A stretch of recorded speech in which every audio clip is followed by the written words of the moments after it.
I moved over here from California. I started shaping in Hawaii. I never shaped before I moved here. I moved here in '92, and I started slowly shaping probably in like '95, just trickling out boards and working for other guys slowly and glassing. I did everything. The cool thing about living in Hawaii is that there's so many good surfers here that even just living here, you just know people that are like famous surfers or whatever. They're just people, obviously, we all know that. There's people that come to you, you have a lot of opportunities, whereas if you live in some town in California or something, you're not gonna have as many chances to work with that kind of level of surfer. And then we have so much surf here, we get a lot of chances to try the boards. John John's the guy that most people know me for, and I started making his boards just when he was 5 years old. You know, that was 16 years ago, so it's been a long time.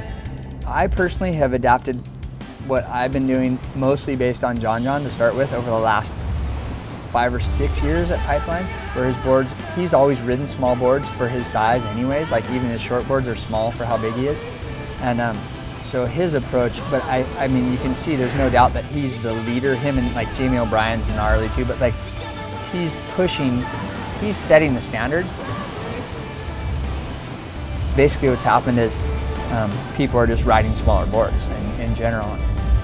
It's shown, it's pretty obvious if you watch like footage from the 90s and footage from today, like what guys are doing in the tube. It's a totally different thing. The way they're taking off, like especially if you're talking about like a wave like Pipeline, where they're not, I mean, different people have different approaches, but the very best guys, the gnarliest guys and the kids, the younger guys that are out there, their approach isn't like, let me get into this wave super early and then set up and get barreled. They're getting in underneath everything. Like they want that gnarly drop. They want all that and to be in the tube the whole way, whereas guys used to kind of drop in, come down to the bottom, fade, and then come back up and then get a barrel.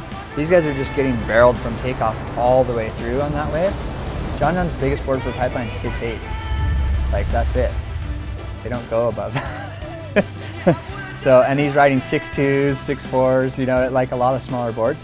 And so those, I think people are following that style of surfing and trying to do what he's doing, and he's leading the way in. I'm super grateful to be doing what I do. And like for all the people that have supported me for all the years, like I just can't thank anyone enough. I feel super lucky, so I just, thanks.